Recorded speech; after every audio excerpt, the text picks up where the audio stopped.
Pat O'Malley, the owner here at Star World's Arcade in DeKalb, Illinois.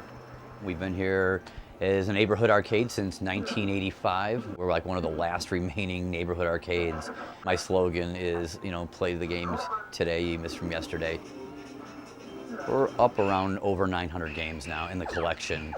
Even though the home consoles are out there and everyone said that was the doom of the arcade, that's not true. The arcade, if you do it right, is also about a social interaction. People come in after work for a while, between classes and such. A lot of people just meet up here and enjoy not just the games, but interacting with each other. It's not unusual to, on the weekends, see people in here from Iowa, Wisconsin, as far away as Minnesota and Michigan.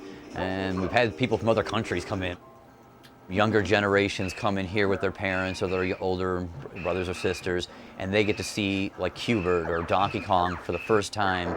And these were on every street corner, every drugstore, or grocery store, pizza place when I grew up, but they're not that way anymore.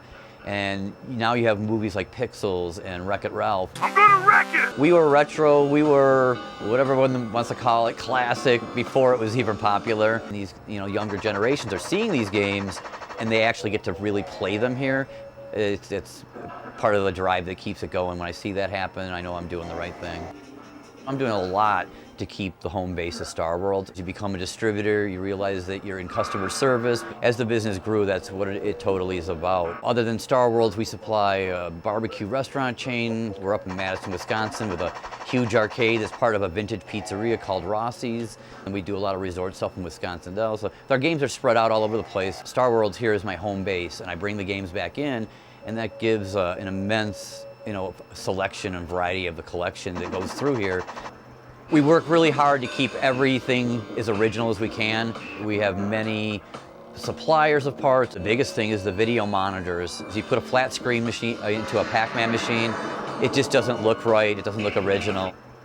We actually have some of the games back from the 70s that most people don't remember when video games were black and white. My classic favorites are probably Centipede, Ms. Pac-Man. One of the big games I'm into in the last couple of years has been Dance Dance Revolution and Pop and Music, and those are our Japanese games. And like right now, my favorite game is The Walking Dead Pinball, because we just uncrated that like 3 days ago. We do at least 2 special events every year, and one is usually our anniversary party. In the summer, I try to do an event where I feature game designers, like we've had Jeff Lee, the designer of Q*bert, and Eugene Jarvis, who designed all the Cruisin' series of video games. Plus, it's the passion, it's what I've set out to do, and I'll be honest that even when I was a kid, when I started the business, I didn't think 30-some years later I would be doing this.